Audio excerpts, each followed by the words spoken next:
السلام عليكم ورحمة الله وبركاته. وايد السلامة ولا لي قلي قيمة قدر انت بدن ميرود بو اجوكتان الى هذين حفظو دمانتين ما طبعا وضع اعلان اد فضود او بسيط وقفل بو اسكو دايو او ساري كرو ما انت واكا صاحي قلوفيسا سو كشتاي gacantii waa ninkii soo qariyay madowgeeda fahanteen gacantaa cusub oo cadaanka ah saa u soo gaday waxaa dareemayaa gacanteedii inay saaid u madowdahay inkastoo madowgeyga aan ku faano haddana waxaa isdhahay asxaabtaada bal wax qurux badan la wadaag teeda kale oo asturan oo kaala iska arkay marka waa kaasaa naqshadeena sidaas ayay noogu socotaa aad ayay u fududahay waana shaqad basiid caleemaha ma badinaay goos yar waxaa noo socday casharada cilaan barashada oo gabdhaha yaryarka sida adow gurigaaga joogto cilaan ugu saara lahayd oo kuus oo qurux badan ilmaha gacmahooda iska yaryaryihiin wahum marka maadaama iska yaryaryihiin waxaa ku fiican naqshado yaryar oo kuus inaa u saartid hadda caleentaan oo kale way yartahay kuus waay halkaas dhinacaas way qabanee ugu siisa kartaa mafahamte marka naqshadaheena mabadno aad u fududiin basiid qafaa cilaan saari aqoonin xataa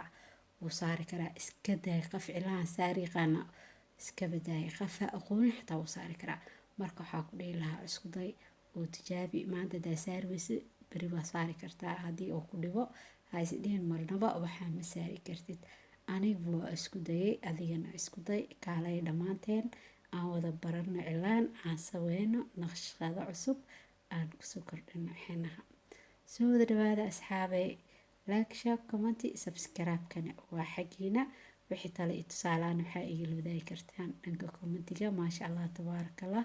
subscribe-kiina quruxda badan aad ayuu ii soo gaaray waxaa arkay walaalo qurux badan oo igu soo biiray ilaahay idin xafido dhammaantiin ilaahayni haani barakeeyo meel walbo aad joogtaan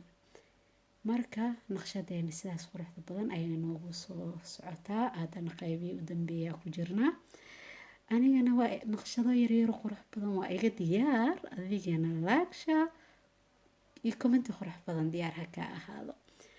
naqshadahan waxaa ugu talagalay walaalahayga qaaliga ah inay igula socdaan cilaanka halaha haddaa ila socotay adiga ayaa kugu talagalay iska qaado social media meel walbo